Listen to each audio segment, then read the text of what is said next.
I plan to talk about an epidemic, and I do not apologize in advance.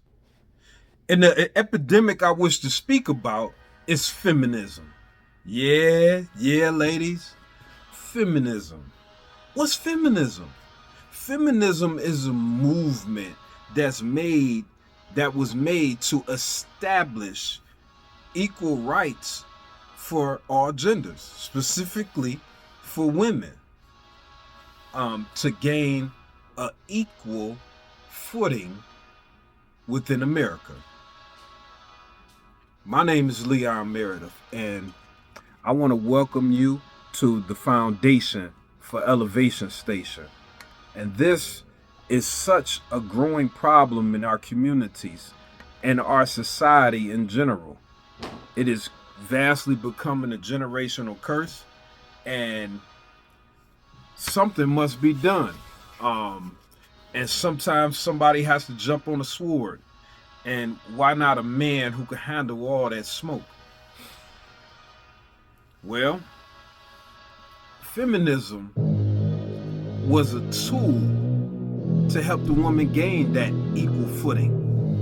But what happened was it became a means for ladies, well, should I say, for aggressive feminists to use it in a manipulatory fashion so that when a situation occurs and she sees fit, she would use it to shame or deliver the right type of manipulation so she can gain. So I want to keep this in the proper perspective because it is true, and I don't want to be disrespectful with it. It's so many angles of the feminist movement to get the rights of women to the next plateau. Think about it.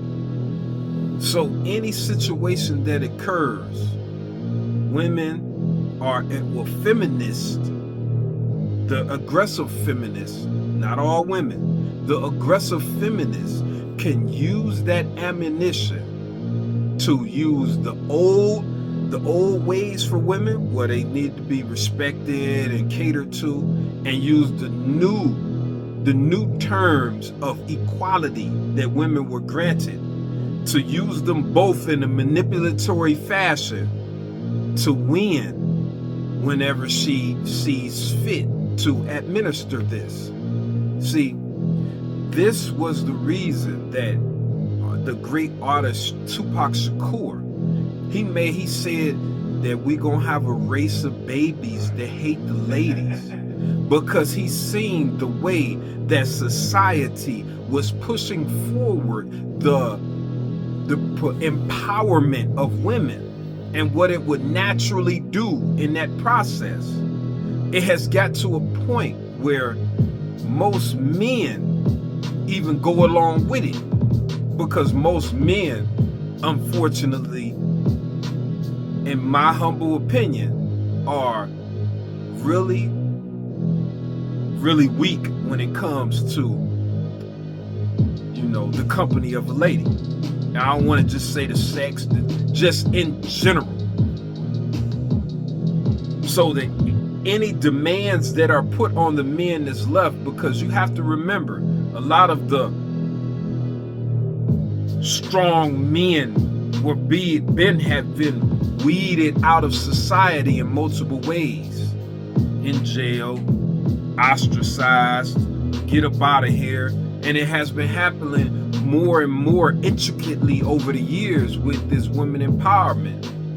So that men that feel that way either get a high enough income so where you can operate the way you like, so you can give gifts and resources.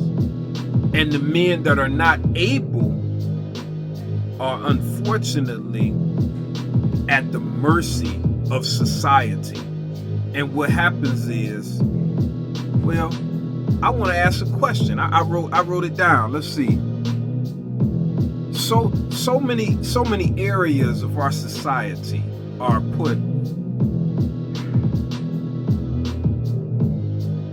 in a perspective, in the right atmosphere to benefit women. Like you are put under certain codes or rules that benefit women wholeheartedly, and it has forced men to either agree or be cast out. Like, we have got to a point where anytime a woman, gets loud, screams, belittles a man, or it could be against another woman, it's like everybody wants to give her way.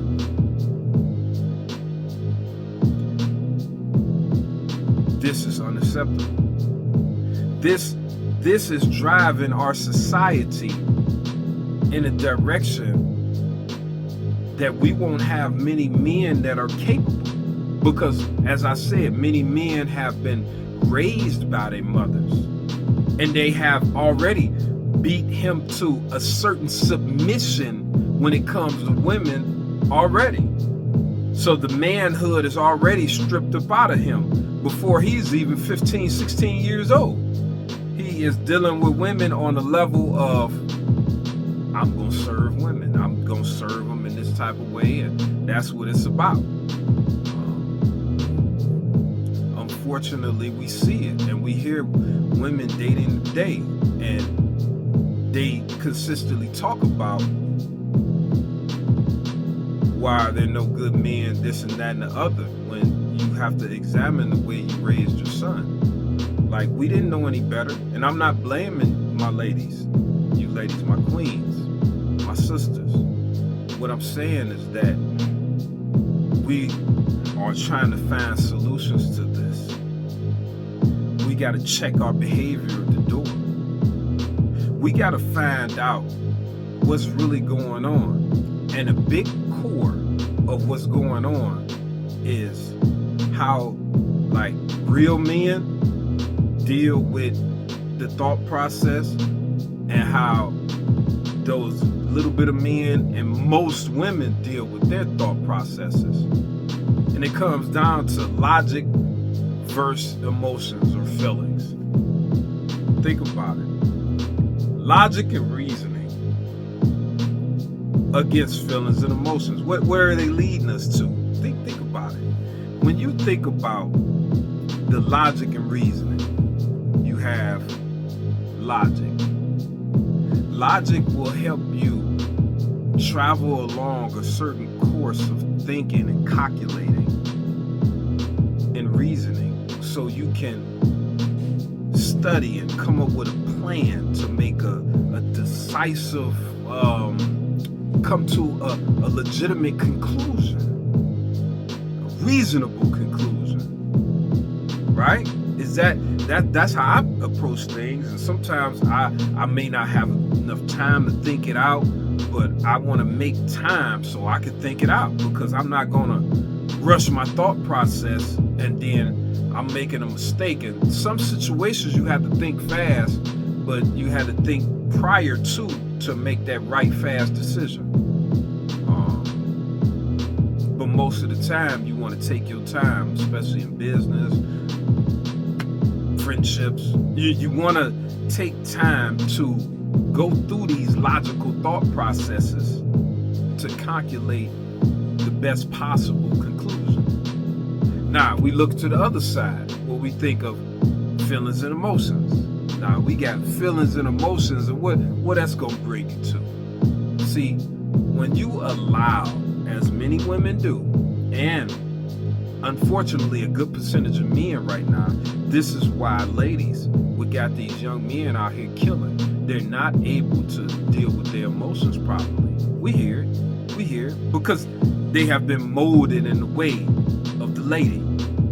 They have been taught to deal with their emotions consciously or unconsciously like their mother, like their auntie, like the women they see, and they want to hang around all the time because they just want to be in the company of ladies. You got to see how we're being raised, and it's the byproduct of the women's empowerment movement, the feminists. So we have young men and our ladies, we dealing and trying to reason in life using our feelings, what makes me feel good, and our emotions to get us the best decisions. And what happens when we use our feelings and emotions, it encourages us to unconsciously avoid logic.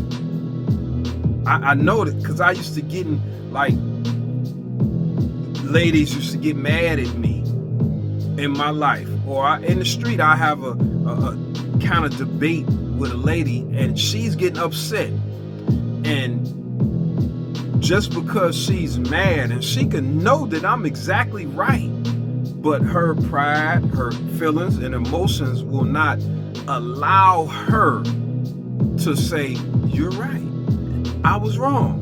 And logically, yeah, that is the way it goes. They just, that ain't how you approach things when you think of logic and reasoning versus what we're talking about, feelings and emotions. When you leading the way with your feelings and emotions, you're not going to come to conclusions that are logically right and exact. You're going to come to something that's usually wrong. It's something that's temporary or superficial when you think of your feelings and emotions. Temporary, superficial. When you think of logic and reasoning, you're thinking of something that's going to substantiate going into the future. So I encourage you ladies, my queens, to get your children, especially your young men. If they 10 years old, 8 years old, get them more involvement with some man that's a man. Don't baby them young men and keep giving them, like, do you want a man? Do you want to raise a young man? Or do you want what you complaining about in our communities? A man that's just not a man. I want to say I love you, and let's do something about this feminist movement, because this is the core of why I made this dang on video, and fortunately it bled over into what our young men is being molded into, unbeknownst to my black single mothers and many single mothers across the nation. I see, because I see it, Caucasians and Puerto Ricans and Mexicans and all. I see these young men. I see them at the rec centers and playing basketball, and I see them around the neighborhood. I shake their hand and talk to them, and see they clearly lack some manly type of qualities. But they got the new J's on. They got the fresh hood, jacket on. But where is that core? Where's that core of manhood principles? The moral code that will set them on a higher level in life.